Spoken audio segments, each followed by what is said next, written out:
Coming up on the Inside Indiana Business Television podcast, Northwest Indiana is building momentum led by a new casino.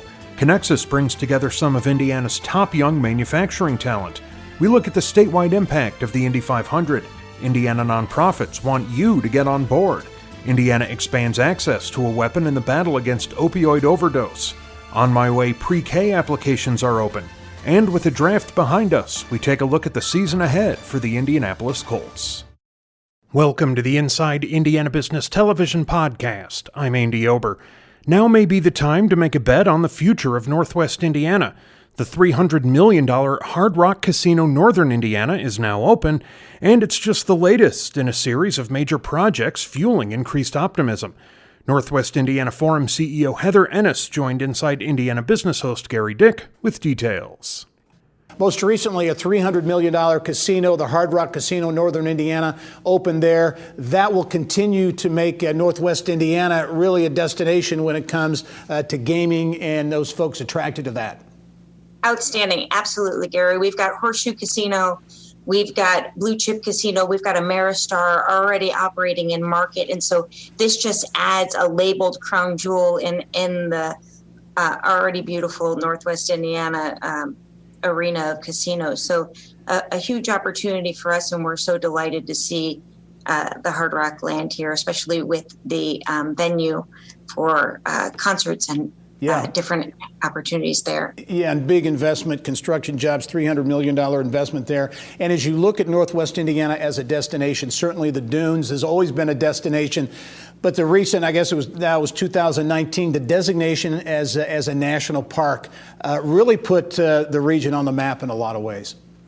Absolutely. We can't thank Congressman Misklowski enough for his work to move that along. We've got beautiful 42 miles of beautiful coastline here in Northwest Indiana. So it really showcases really well as a national park now. People use that as a stamp in their passport of places they want to visit. And so we're really fortunate to be able to offer a national park experience here in Northwest Indiana. Yeah, and in terms of so much we can talk about here, but in terms of transformational projects that have been talked about for decades, the Westlake Corridor extension into Lake County, $1 billion project, that is underway, as well as the South Shore double tracking as well. Two major transportation projects that are going to impact Northwest Indiana to Chicago, travel time in-state as well, and it opens up investment opportunities.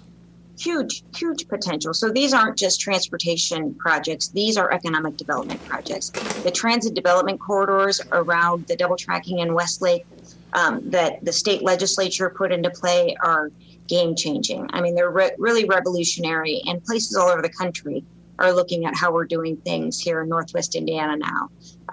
There's great opportunity for investment along those corridors and to really be able to capture the increment and continue the growth along those. So in addition to that, the fiber and infrastructure opportunities that those create build the way for a great technology corridor as well. So not only do you have that transportation infrastructure, but then you also have the other infrastructure that comes along with it and really can create a robust ecosystem for entrepreneurship. And before we leave, have to have you mention, Heather, because I know a number of communities up there are investing in a big way in quality of life, quality of place projects. You're attracting a lot of folks, too, coming over from Illinois with the tax situation and other things in Illinois, actually getting new residents into Northwest Indiana.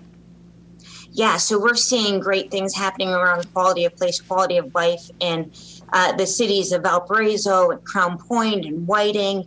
Hammond is doing a walkable downtown. I mean, really, folks are coming to Northwest Indiana. We're continuously trying to build up our inventory because we can't keep it in stock. So the quality of life is so great here. And really, we had some folks move over here that were talking about, they moved from Naperville and they had relocated to Valparaiso, and they said during a pandemic, in the first 6 months of living in Northwest Indiana, they met more of their neighbors and made more friends than in the 6 years that they'd lived in Naperville. So, I think that and Illinois is a wonderful place as well. So I don't want it to be a zero-sum game, but we are really fortunate to have have friendly folks and great quality of life here. Very good. Well, Heather, as you mentioned off camera, you said Northwest Indiana beginning to get its swagger back a bit. A lot of projects going on. Really appreciate the time, and we'll continue to follow the stories there. Thanks so much, Gary. Have a wonderful day. All right. Conexus, Indiana, the state's Advanced Manufacturing and Logistics Initiative, has announced the 30 young professionals who have been named to the inaugural Rising 30 cohort. The group includes CEOs, engineers, educators, and innovators, all under the age of 30. Rolls-Royce Defense Supply Chain Project Manager Jesselyn Chapman and Subaru of Indiana automotive engineer Amanda Raver joined us with more. Jesselyn, you're representing, you are at Rolls-Royce in a very important supply chain position there. You're representing Conexus for this interview. Talk about this Rising 30 cohort, this whole initiative. What really how it came about? For Conexus, we really realized that supply chain obviously is Indiana. And we've got a lot of good people coming into the state and also within the state. And we know that they're staying in Indiana. They're doing wonderful things within supply chain. So we wanted to start recognizing those people. So we had the Rising 30 Under 30. So this is really about 30 individuals, whether they be CEOs or teachers or in manufacturing. And we wanted to recognize them for all of the good and all the advancements that they've made just under 30 years old. So Amanda is actually a really good representative of what our Rising 30 looks like. Yeah, well, Jesselyn, you teed it up very well there. Amanda Raver at Subaru of Indiana Automotive, continuing to do great things for our state. Amanda, you're actually a native, or you grew up, I think, in Columbus, Ohio, came to Purdue, graduated, and decided to stay in the state. I think that's an example of what a lot of people in India want to see happen more of. What was the thought process as you graduated from Purdue? Well, I think the first thought every student graduated from college is how am I going to make money?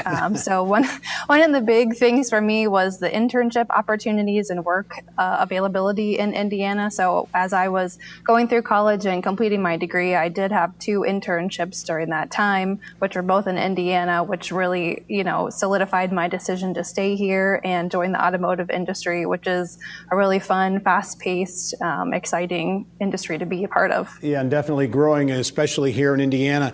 As you think back on that process, those internships and exposing you to what Indiana has to offer, that I assume was a really, really important, kind of an eye-opener probably. Yeah, I think a lot of people don't realize what is made in your own backyard, from cars and steel, and there's a ton of manufacturing here and things that are produced locally, and it's really impactful to the whole world. Yeah. Jesselyn, as you think about this Rising 30 cohort and its impact on the talent pipeline, I think probably as you kind of blow all the smoke away and look at the bottom line, this is about filling that pipeline for the future.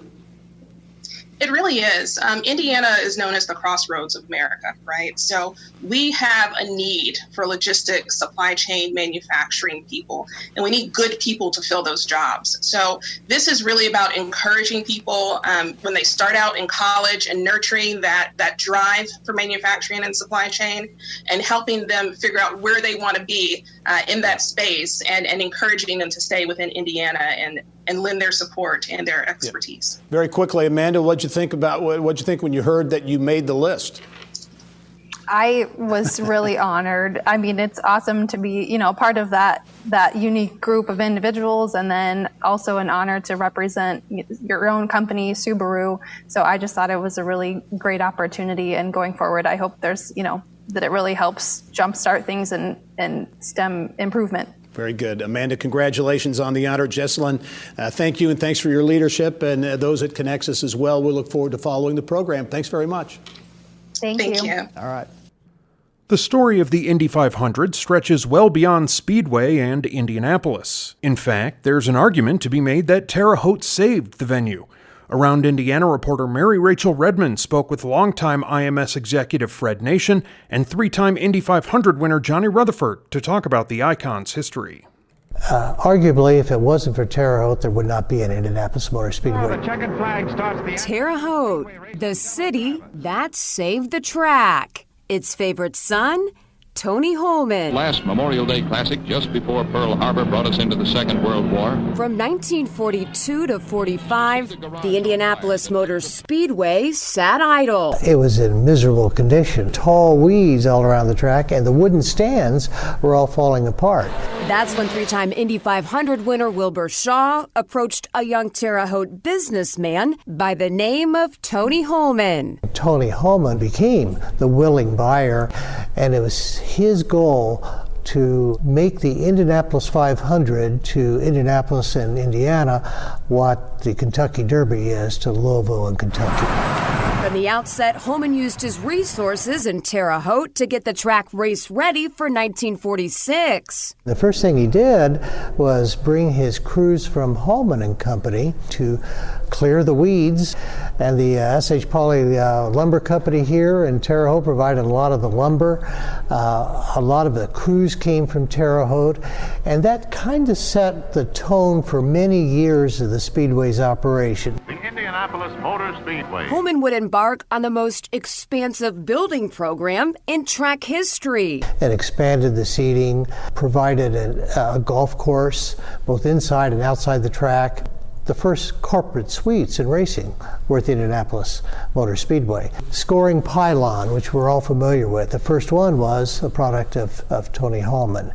It's hard to believe now, but Wabash Avenue back in the 50s was hopping with race fans. The Holmans brought drivers to downtown Terre Haute, and it was an experience like none other. Growing up in Terre Haute, it was like being in Indianapolis. Clark Gable, he spent a lot of time in Terre Haute. Wabash Avenue filled with tens of thousands of people, from storefront to Tony's little Jaguar. And in some cases, drivers made the 75-mile trek to Terre Haute just to have a little fun. There are stories about, with Bobby Unser's recent death, how he and Al Unser became, the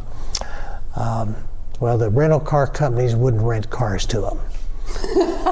We had a car end up in a swimming pool here, courtesy of a race car driver. Race drivers in those days were hard-living guys. I caught up with IMS legend Johnny Rutherford at the Speedway this week and asked the three-time Indy 500 champ his thoughts on Terre Haute and the lasting legacy of Tony Holman. I have warm spot for Terre Haute for sure. And now, let's meet that Hoosier gentleman, the president of the Speedway, Tony Holman. Tony Holman, he was a wonderful man. He felt so strongly about this Indianapolis Motor Speedway that every year, if you knew where to go and look for him, you could hear him practicing, "Gentlemen, start your engines." Had it written down on a card. Gentlemen, start your engine! Most of the top executives at the Motor Speedway had a Terre Haute connection. Time has moved on, that is no longer true. But we're very proud in Terre Haute of being a part of the Indianapolis 500 story. Mary Rachel Redman, Inside Indiana Business. If you've never served on a nonprofit board before, the idea can be a bit intimidating. Leadership Indianapolis wants to help with the aid of a new product from Selflessly. Leadership Indianapolis program and communications manager Ebony Chappell came on the show with details. This program, which I think is needed, there's really demand for it, but the demand that nonprofits have for leadership, for board positions and other leadership positions, and at the same time there are people in the community who want to engage and don't know how to do it. This is really an extension of the Get On Board program that started a number of years ago. Talk about the program and really what it's all about.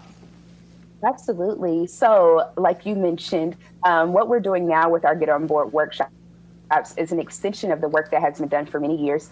People who have come to our programs, you know that traditionally in the pre-COVID times, Get On Board was a large resource fair where we had hundreds of area nonprofits come in and basically set up tables to do a little quick matchmaking with people who would be interested in joining their organizations. Because of COVID, we have had to pivot. That is the word of these past 2 years. We've had to pivot and offer our programs in a different format. So what we did last year was we started the Get On Board workshops, we offered 5 board development workshops that speak to a number of different concerns that people have, whether you are a first-time board member, you're someone that's interested in board leadership or board membership and haven't been asked, or if you're a person that's been serving and leading for a long time and just interested in taking your work to the next level. So what it is that we're doing is we are bringing these nonprofit organizations together, even some corporate organizations together that are looking for that volunteerism. We're bringing them together with the people that are ready and willing to bring their time, talent, and treasure to the table. Yeah, and this year in particular, I know you've got a partnership launching a new product with Indianapolis-based Selflessly to really, fire up this process. Talk about that new product, that new partnership. Absolutely. So with Selflessly, what we're going to be doing with them is it's going to be an online portal. So for those people that I just mentioned that are civically engaged, that want to be, have their boots on the ground and get involved, we're going to have a volunteer portal where they can sign up through Leadership Indianapolis to have access to these amazing opportunities. And it'll be the same for organizations that are seeking volunteers as well, just to make it more streamlined, because as you understand, Gary, there are so many different ways to get involved. And sometimes it can be a little bit difficult to parse through all the different opportunities. And we're hoping that our partnership with Selflessly can do that. So we'll have more information coming soon on our website, leadershipindianapolis.com, about that partnership. Okay, that's where people could go to get more information. As we wrap up, talk about, if you would, Ebony, the importance of this, because again, these nonprofit organizations really do need the leadership and that committed leadership. And again, there are a lot of people out there who want to do this thing, but the two haven't been able to connect. This is a way to do that. This is a way to do that. At Leadership Indianapolis, we believe that leadership in our city is at its absolute best when it is multicultural, it's multi-generational, and it is collaborative. So Get On Board is our effort to try to bring all of those pieces together and bring everyone to the table. We have noticed through the social uprising, through a lot of the different changes that have occurred in our community and in our society over these past couple of years, there are organizations that are ready and willing to step up to the plate and to make sure that their walk equals their talk. So Get On Board is an opportunity to do that. And our programs begin on May 25th. It's over the lunchtime hour, just 12 to 1 for these workshops. So we encourage everyone to come out and be a part of it. All right. Leadership Indianapolis, Get On Board in a virtual setting, a number of workshops, very important program. Ebony Chappelle, thank you very much for joining us. Good luck with the program. Thank you so much, Gary.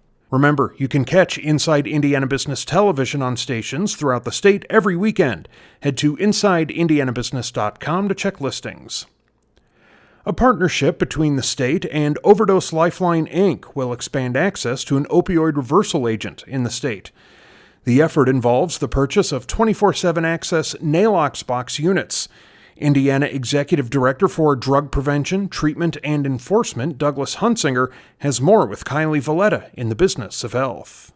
Let's start first with what exactly is a Nalox box. Can you give us just a little more detail about it?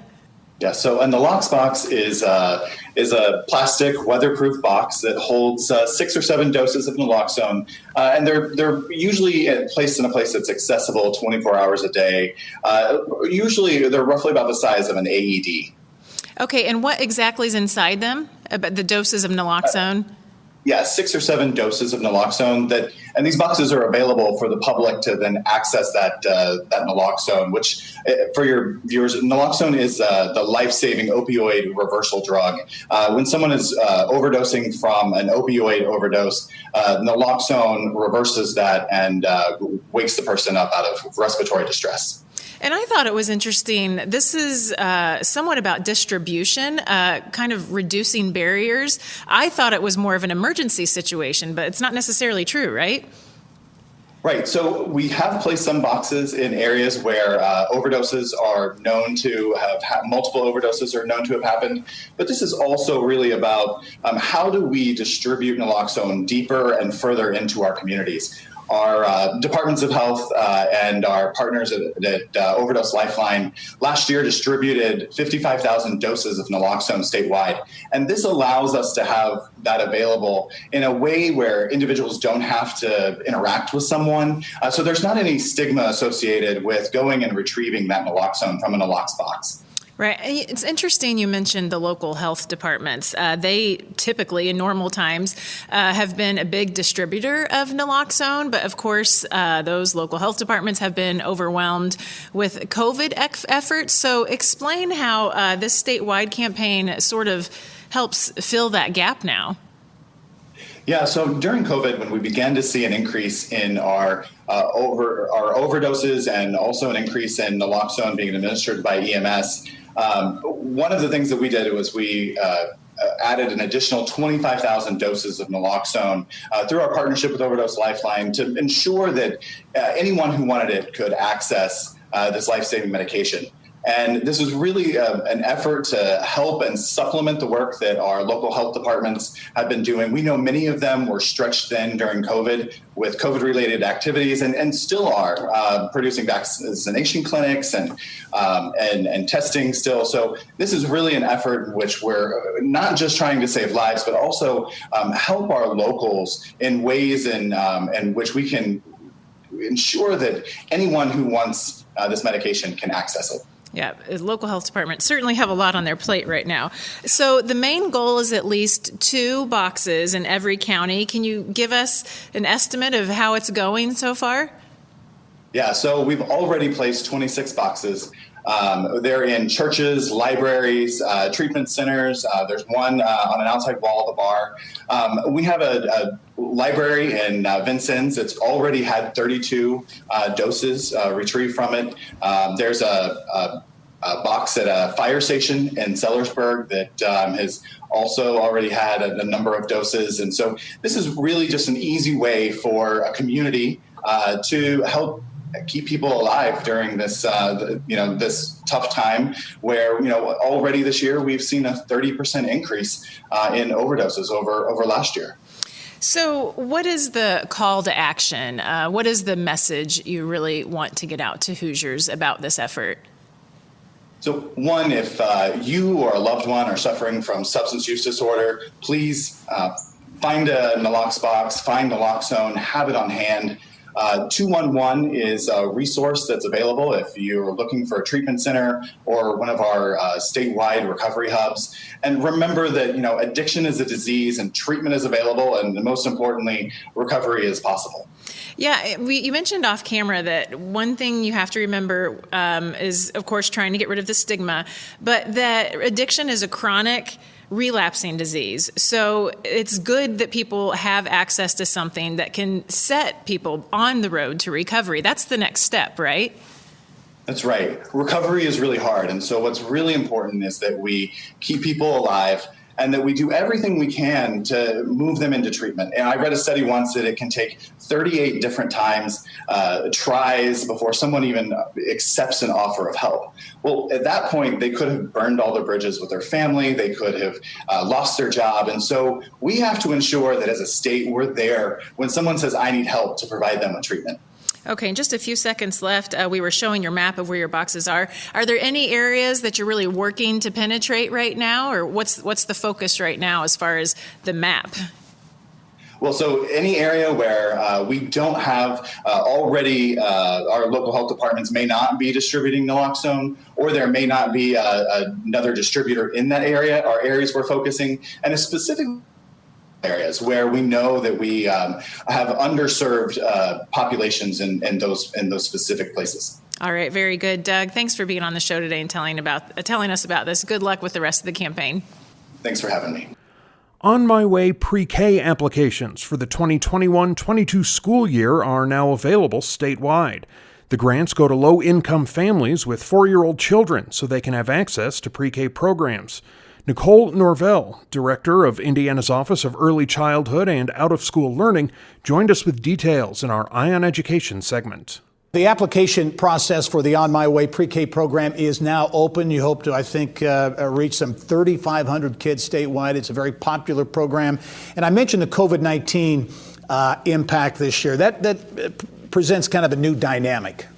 It does. We know that parents sometimes are a little bit hesitant now about sending their children into larger settings. We know that there's safety concerns and all of those things that parents are dealing with. And so, we've done a really great job, as our child care providers have, to make sure that environments are safe, that kids can learn and grow, and that we can follow all of those things the CDC is telling us to do to make sure it's a great, healthy environment.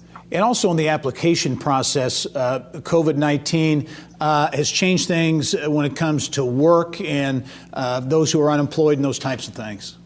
That's right. Historically, you've had to be working or going to school in order for your child to be eligible. But this year, because we know that there are lots of families who are still without work, as long as you and your family are searching for employment, your child could be eligible for the program. Nicole, talk about the impact since 2015, since the launch of the program. Got a lot of attention, and certainly the business community has been very supportive of early education and pre-K education. Talk about what the impact the program has had in the 6 years or so it's been in play.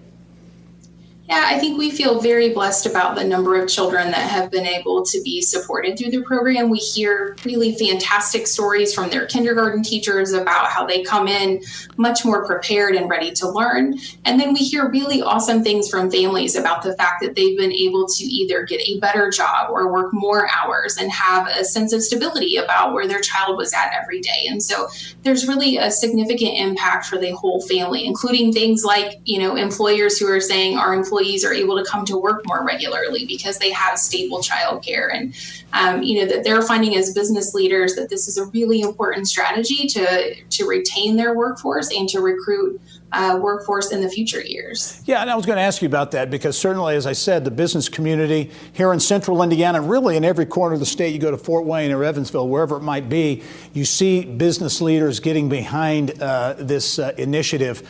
And that's got to be a very positive development for the program as well as the economy. Yeah, absolutely agree. I think it's really wonderful to watch our business leaders embrace the fact that early education is so vitally important to our success in terms of our future leaders and workers across the state. And I think their involvement has just been critical in terms of our ability to expand the program. When you talk about expanding the footprint of the program, this obviously is a statewide initiative. How many counties are you in, and how do you foresee continuing to reach more and more of the state? So we've been able to enroll children in more than 70 of our 92 counties over the course of time. And we've only been statewide now for a couple of years. So we've had really great adoption by local leaders, our community members, and really even folks that maybe you wouldn't anticipate. So part of the program does require a local match. And in some of our rural communities, we have had farmers give that local match. We've had United Ways give the local match. And so, we anticipate that the program will just continue to grow, and that as communities have children enrolled, that they will see the benefits of that and then just continue to help us make sure that all families get access. Okay, Nicole, the application process is underway now. Can you give folks an idea of what they need to do in terms of getting connected, getting that application, filling it out, and getting engaged in the On My Way Pre-K program? Yeah, families can just go to onmywayprek.org, and there you'll find all the information you need to apply for the program. If you need help searching to find a program, everything you need, you'll find right there at that site. The On My Way Pre-K program, now a statewide program, been around since 2015, having a big impact in the state of Indiana. Nicole Norvell, really appreciate you taking the time, and good luck with the application process this time around. Thanks so much for having me. Okay. And finally this week, the Indianapolis Colts are a popular pick as a favorite in the AFC, coming off of a season where the team earned a 7 seed in the playoffs. The Colts have spent the offseason signing 5 draft picks and 5 free agents. 107.5 and 93.5 The Fan Colts beat reporter Kevin Bowen previewed the upcoming season with Bill Benner on Inside Indiana Sports. Well, I know the Colts are in the midst of their voluntary training, and they will shut it down here in about another week, and then it's going to be training camp. But let's look back at the draft. We heard left tackle, and then the Colts go defensive end, and I think that everybody scratched their heads a little bit, but maybe it'll all work out. Your thoughts? Yeah, I mean, Chris Ballard had a clear focus coming in the draft that he felt like defensive end and addressing that area, which, he's missed on some draft picks, if you're going to be honest, in that position group.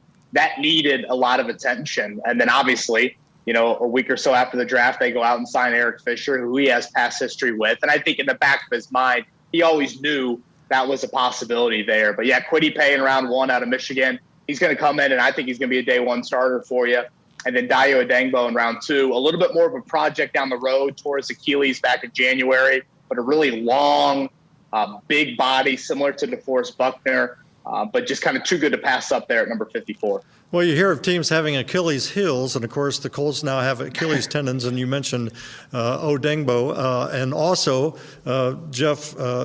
Eric Fisher also has coming off an Achilles issue. I mean, that's a bit of a roll of the medical dice.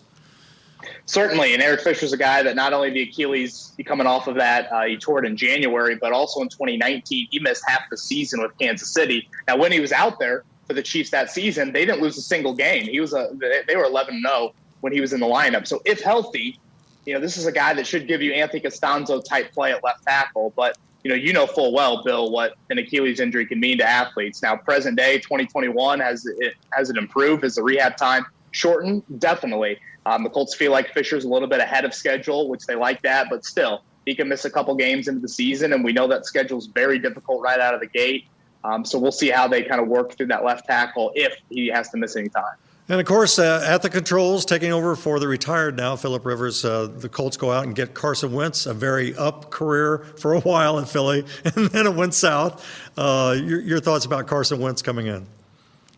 I think it's rare to find a quarterback in free agency or via trade that still offers a really high ceiling. And I do think Carson Wentz offers that. Now, was he one of the worst quarterbacks in the NFL last season? Without a doubt. The Colts are steadfast in believing that the things around Wentz in Philadelphia, i.e. offensive line, skill players, coaching staff, it just wasn't maybe as, good of an atmosphere as they can provide him here in Indianapolis. It's also a Fargo, North Dakota kid in Philadelphia. That media market's a little bit different than Indianapolis. His wife's from Kentucky, so back to the Midwest a little bit there. So I think the Colts just feel like they will support Wentz a whole lot better. Being at practice this week, it is pretty impressive. His sheer size, his ability to move, and just an effortless arm down the field. But until things get real, we're going to find out if 2021 or if 2020 was an aberration, or if this is a guy that is the quarterback that Philadelphia said enough is enough a couple of months ago. And Kevin, certainly Wentz has the great relationship with Frank Reich. I mean, going back to Philly. Yeah, he has an unbelievable relationship with Frank. I kind of said it during the trade process. I feel like Carson Wentz is the son Frank Reich never had. I know that might sound like an extreme statement, but these two align very much off the field morally. Both of them, I think, have a similar line of thinking. And then from a football intellect, this is a guy that, without a doubt, him and Frank both really align in that. And I think from an IQ standpoint inside those meeting rooms, those two dating back to their days in Philadelphia, really, really connect in that sense. Kevin, let's talk about the schedule. Expanded to 17 games and opening with Seattle. I mean, you're going to get your attention right away with this schedule. What's your overall assessment? Boy, how about that gauntlet to start the year? I mean, it's brutal. Not only the Seahawks week 1, but the Rams week 2. Obviously, for Lucas Oil Stadium and getting fans back in that building, it's an awesome schedule. But then you got 3 straight on the road. The Colts are only one of 3 teams to have a 3-game road trip right in a row. I think it's at Tennessee, at Miami, at Baltimore. So that jumps right out at you because this team has struggled out of the gate. We mentioned Eric Fisher coming back from the Achilles. Obviously, Carson Wentz acclimating to this environment. System-wise, he should know, a Frank Reich offense. But we saw Phillip Rivers have some early season struggles last year. If Wentz has that, this schedule isn't as favorable as last year's start. And even in last year's start, you still struggled out of the gate there. So that's probably what jumped out to me the most. And then obviously no home Sunday or Monday primetime game, which if I'm Jim Irsay, I'd be furious about that. It's now, I think, 6 years running. The Colts haven't had a home Sunday or Monday night game. Yeah, that bothers me as well, and I think it bothers a lot of Colts fans, and it should bother Jim Irsay. Okay, yes. Kevin, really quickly, we got to wrap up. Give me your numbers. What's it going to be? Yeah, I'm hovering right around 10 or 11 wins. Obviously, you got the one extra game this year. I think it's a tough schedule. Tampa Bay, Buffalo late in the year, Arizona on Christmas. I'll say 11, but, man, I really need to see Carson Wentz in the preseason before I feel good about that. All right. Kevin Bowen, 107.5 The Fan. Great insights, as always. Love listening to your takes on the radio, and we'll see you down the road. Thanks so much for being on. Appreciate that, Bill. That wraps up this week's Inside Indiana Business Television podcast. Remember, you can find all of this week's TV segments, as well as the top business news from throughout the state, at InsideIndianaBusiness.com. While you're there, you can also subscribe to our platform of free e-newsletters. This is Andy Ober for Inside Indiana Business.